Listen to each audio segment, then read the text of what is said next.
Pictures of female victimhood sells books and magazines. I am your host, Moira Legier, currently and as always laboring under my own male privilege. If you close your eyes and listen intently, you can hear a soft murmur on the wind, a rustling in the leaves and in the bushes. It is a superb monosyllabic drool and dribble, so softly whispered that you cannot be entirely sure you heard it. Yet it is there, on the wind and the breeze and the affluent autumn leaves as they make ready to fuck off and leave. Somewhere in time, sometime in space, a sheltered and shameless feminist flapped her bingo wings, and the resulting push of air from the flapping created vast ripples in time and in space, reaching you now hundreds of years later. The bingo wings flapped. Now, here come the storm, here come the chaos, unfiltered and unhampered by such things as reason and thorough thought. It is a perplexing hallucination sent our way, carried on a storm of immense magnitude and yet subdued, as if designed and manufactured in such a way that no one shall be able to see it for what it is. Intelligent design, fantastic world and mythology building, so complex as to be completely and complexly stupid. Unchallenged, it rises, caught in the headlights of immediate gratification, in the deification and monetization of victimhood, in the current currency of our psychotic state of being.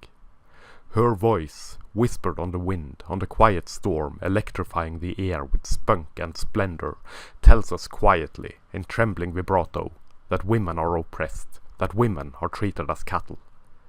It tells us that women are led to the slaughter, silent and subdued, and, of course, that their voices are never heard above the constant chattering, the drone and background hum of the voices of men. Men, she claims, are herding the herd, leading the cattle to their imminent destruction through no ill will of their own, but yet through ill will of grand patriarchs of forgotten times, their viciousness and evil imprinted in their chromosomes and wicked testicles. Mad cowboys let loose to roam the ranch.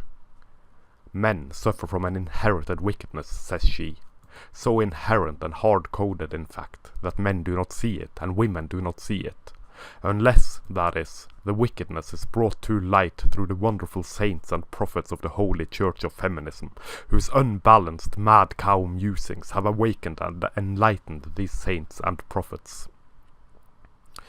Through their awakening, the world shall be woke through the word of their holy spectrometer phantasm fantastic. Slow and steady come the storm, then settles, then it never leaves. The whispered voice, the beckoning call to save her and all other women like her from the conspiracy of gender which would see women sold in slave auctions to the highest bidder were it not for her courage and bravery through victimhood fostered and from the mud of slavery grown.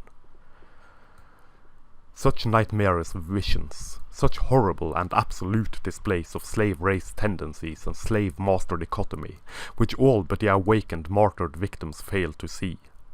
Soft and tortured voices, hardly more than whispers, rise in fantasies and lies grander than impermanence, weaker than their frail philosophical underpinnings.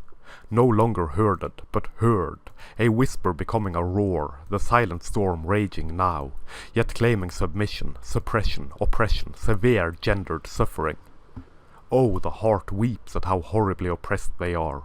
Oppressed despite the roaring of this so-called herd of cattle heard around the world, the shrill banshee shriek and woolen cry which all and one are forced to hear even through the veil of silence laid across the mouths and noses of these manic, desperate slaves. How strange it is that this oppressed group is heard so loud and celebrated so openly, so obviously, so blatantly across the world. How strange it is to hear the murmur, roars and rages of these oppressed slaves and herded cattle, to see it trample underfoot all opposition through tactical bullying, ballistic assault shaming, and unbelievable blame games based on nothing but a concept of original sin, rivaling even the wildest and most self-flagellating fantasies of the tiniest Christian sects. How strange it is to see the tantrums of the supposed slaves be taken seriously, despite the childishness, the lack of verbal communication skills, the lack of adult constraints which one would assume should be present in adulthood.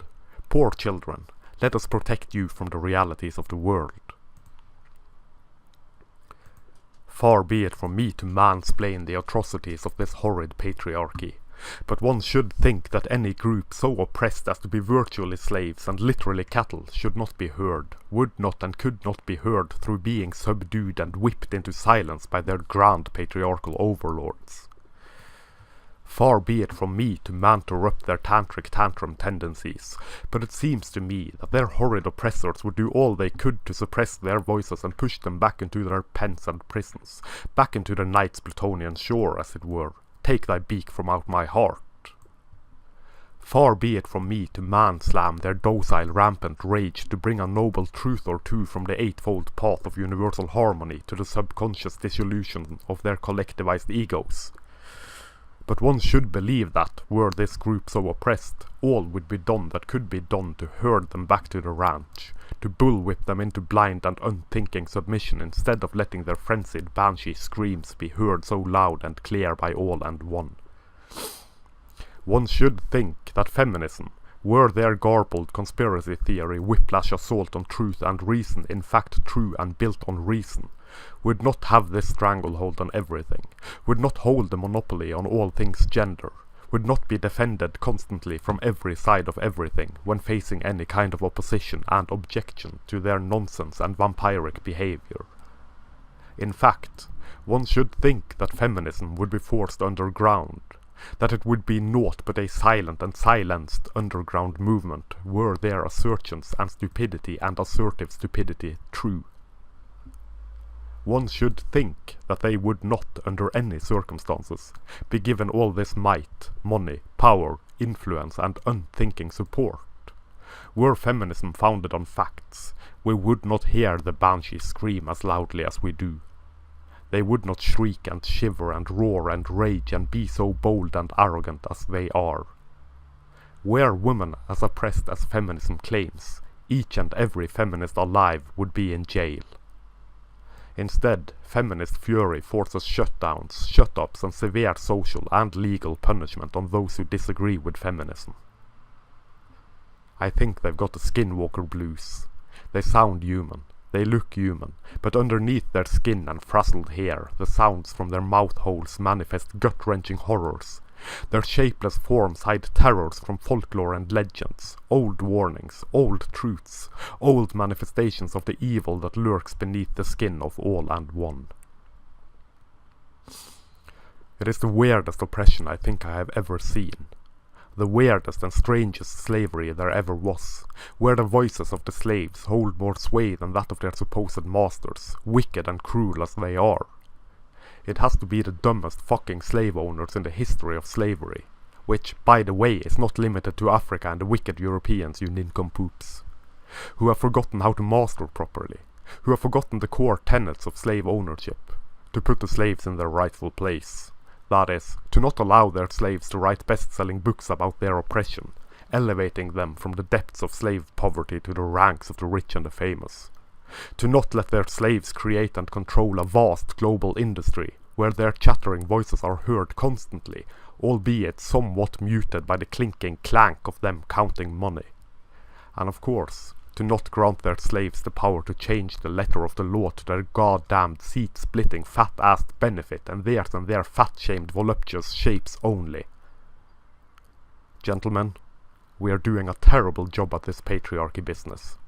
I move that we discuss this and possible solutions to this at our next bi-weekly meeting of the patriarchy.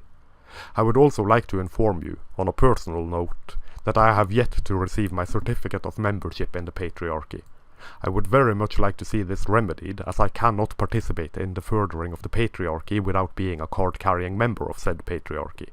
Thank you in advance. We sure have a lot of cleaning up to do. We'll have to take it up with Dave from accounting. The beast of feminism spawned an industry. It gave birth to an industrial complex of self-congratulatory whimpers and whispers, constantly generating money, wealth, power and control through the most brutal means available to them, through preying on our very emotions and our very humanity, to protect and to provide for women, and never mind the men. To sacrifice the men, To count on the self-sacrificial nature of men to protect women to such an extent that they are elevated above men, to be viewed as an unerring aristocracy whose social and moral purity is undeniable and as such the guiding light shining ever and always into the future. To not have men and women on equal footing, but to have women far above men and claim that it is equality. To not build upon the different strengths and weaknesses of men and of women, but to claim there is no differences between men and women and that any difference in outcome is nothing but a product of sexism inherent in the patriarchy, designed to keep women down and keep men up. To not understand that biological truth trumps socialization, despite playing this biological nature of the thing and things like a fiddle to get exactly what they want. To not cooperate, but compete, constantly and chronically, and claim that any time a woman does anything for her man, she is oppressed, and any time a man does something for his woman, he needs to do more for her and expect nothing in return. Through a brilliant play of smoke and mirrors, by creating a reflection of itself as some poor and oppressed creature, our sympathies, our empathies, our love and compassion, protection and pampering go to the rabid beast that is feminism. With all our love and heartfelt apologies, we cave and we do all we can to ease the beast's burden of life.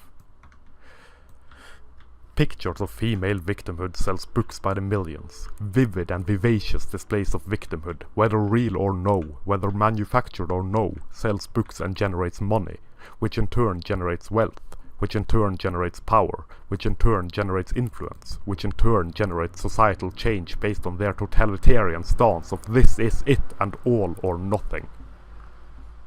The strange power of feminist-infused female victimhood is such that all will do all we can to stop and to hinder further victimization of the poor victim, victimized by the brutality of the world around it and the oppressive nature of the system which it inhabits, designed to hurt it as much as it possibly can, and simultaneously doing all it can so that it shall no longer be a victim. It is a peculiar paradox, a loop-de-loop of perplexing mental gymnastics and roundabout ways of telling us that it is oppressed, despite sitting on a hoarded wealth of gold and riches, despite being in complete control of the discourse, of the debate, of the narrative, despite governing and controlling and having vast amounts of influence over any and all political process. It punches you in the face with full fucking fury and complains to you that your face hurt its fists. It reaches into your chest and breaks your ribs, then complains to you that your broken ribs cut their flesh. It eats your heart and complains to you about the taste. It is nonsense. It is madness. It is insanity. It is completely unhinged, separated from any strand of reality we inhabit. It is a giant fraud that cannot stand up to any kind of scrutiny. Which, I suspect, is why this cult-like industrial complex and complex industrial cult of feminist-dominated female victimhood do all they can to stop it being scrutinized, by telling the world that all those who object and oppose simply hate women, that they hate the oppressed and wish for nothing more than to oppress them further, all the while hating, shaming, blaming and guilt-tripping men into silent, subdued submission by their might, their power and their severe influence. Nothing shuts down a discussion quicker than a claim of foul misogyny, which, of course, begs the question, how can one claim to live in a culture that hates women when the mere accusation of hating women is enough to shut down any opposition? And it is so strange, and it is so odd, and it is so peculiar that those who are so horribly oppressed are the ones who dominate, who govern and control, who have the power to shut down the opposition at their will and their whim and their fancy. It is almost as though one would think this group is not in the least bit oppressed. A simple thought strikes the vigilant minds and hearts of vigilant men and women that, hey now, wait a minute, something isn't right here. How did we come to this point, where the supposed oppressed and downtrodden are the only ones allowed to speak on this, on that, on tit and on tat, on all the things, and do so all the time, whether we want them to or not? How is the oppressed the ones who wield the power? The whole world's gone upside down, topsy-turvy, weird and wacky. This can't be right, surely. Surely this can't be right, truly, and don't call me Shirley. How in all the cavernous echoey emptiness that is the cranial cavity of feminism can people look to feminism, the way feminism behaves, the laws they push in place, the rhetoric they spew, the hatred and absolute insanity, the lies and the slander, the filth and the fury, the violence, the bomb threats, the shutting down, the harassment they do, all without facing punishment, without facing any consequences for their actions, and say with a straight face, or believe with a straight mind, that women are oppressed and that feminism is the counter-cultural force for good and true truth and justice and equality. It makes no fucking sense. It does not stand up to even the slightest bit of scrutiny. It makes not a lick of sense. Yet, the claim is that it is right, that it is correct, that all men hate all women, that, in hating all women, all men do all they can to belittle and oppress women, even when women as a group are free to say and spew all their abhorrent hatred of men as a group with no social ramifications and consequence. When the supposed oppressed class are free to say and to spew all their hatred of their supposed oppressors with no social ramification and no consequences, the narrative of oppression is nothing but a smokescreen. When the supposed oppressors cannot say anything against those whom they are supposed to oppress, the mirror of reality is broken. We are through the looking glass here, people. There is nothing but madness and stupidity on the other side. Let's not go there. It is a silly place. The madness from the whispered banshee shriek has spread, and all the world has fallen to its beckoning call for help and aid.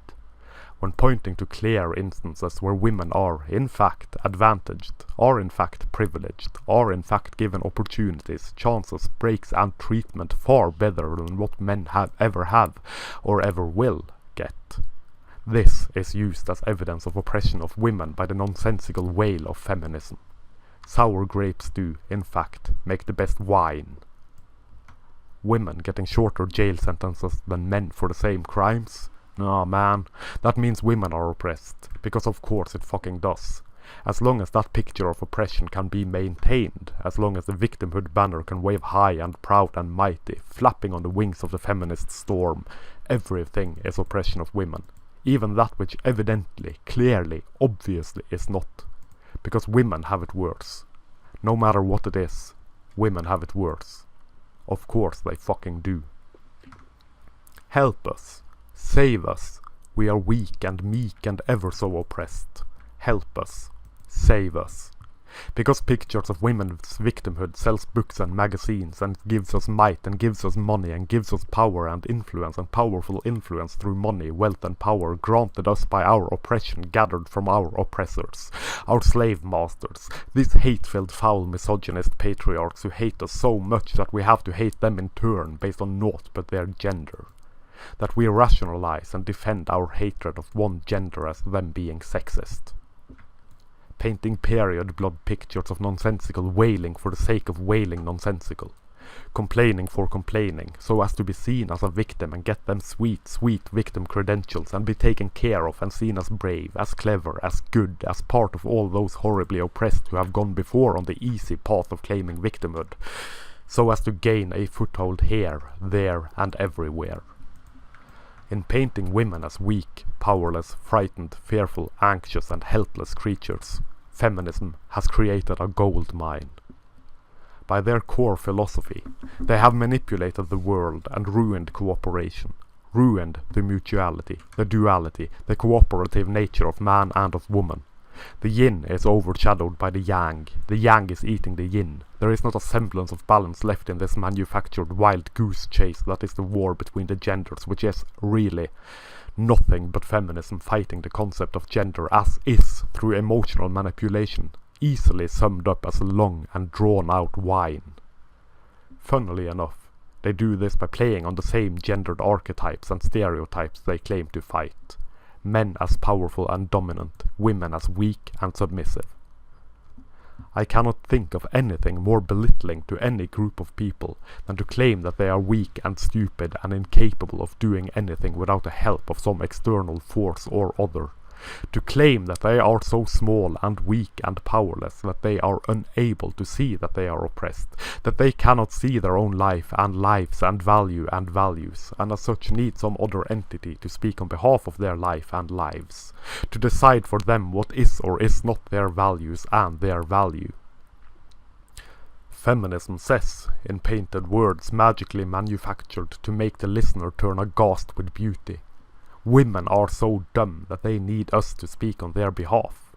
Women are so dumb that they do not know what they want. But we know. We know what women want, and if women won't do what we demand, we shall make sure that they do what we demand, because it stands to reason. What we want is what they really want. They are just too stupid to see it. Conjure confusion.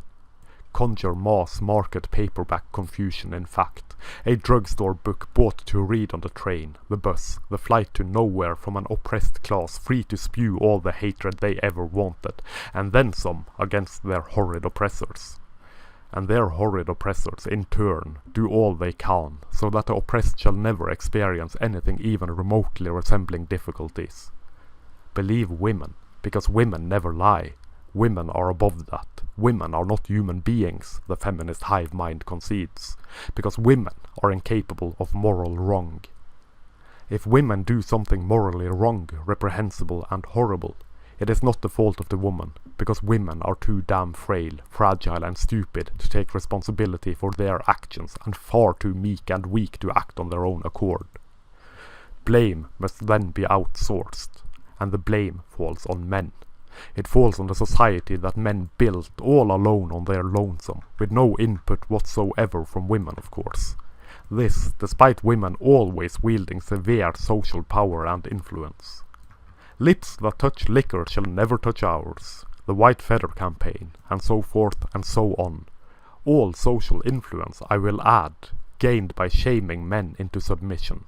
Much the same as now, in fact. And the beast, the storm, the roaring rage of feminist doctrine forces women to do this or do that, even when women do exactly what they want. This is the feminist view of women, a stick figure with no self-ownership, with no agency, incapable of doing anything for herself and by her own design, instead being led and guided by unseen hands because she is too damned stupid to do anything else unless she is awakened to the holy banshee shriek of feminism, who shall blame and shame her until she becomes one of them and takes part in the age-old feminine pecking order. Bow down before the queen bee, Miss Mean Girl Supreme, the feminist goddess of shrieks and hysteria, of borderline pathology and daddy issues galore, who tells all other women that they are just as horrible as herself, that they are not at fault for anything, that they are free to blame men, or the society men supposedly built, for anything, and that they shall demand everything without having to give anything in return. Because women are too damn stupid to know that they are oppressed, you see, you feel with all your trembling manufactured anxiety, and men are simply too damn evil to do anything about it. And women, says feminism, cannot understand humor and are too frail to take a joke. And women, says feminism, do not understand logic and do not understand context. And women, says feminism, cannot make their own choices due to oppression, so feminism must do it for them. And women, says feminism, must do the work and hold down the jobs that feminism demands of them. And women, says feminism, are so strong and powerful that they are permanent victims. And women, says feminism, must live in a state of constant anxiety and fear of men. And women, says feminism, do not really love their husbands. And women, says feminism, are stupid and incapable of thinking for themselves. And women, says feminism, do not know what they want, what they really want. And women, says feminism, are nothing but helpless children. And women, says feminism, cannot handle criticism, cannot handle being told that they are wrong, even when they clearly are. Because pictures of female victimhood sells books and magazines by the million. Manufacturing victimhood in order to manufacture brave and heroic women standing up in defiance of said manufactured victimhood sells books and magazines by the bucket load, even if the bucket is also filled with shit and piss and puke and period blood. Thank you very much for watching. I hope you enjoyed this ramble as well as my other ramblings. Please consider sharing, liking, subscribing and all that jazz. That would help the message, such as it is, be manspread far and wide. Take a look at the links down below as well, if you please. Catch you next time.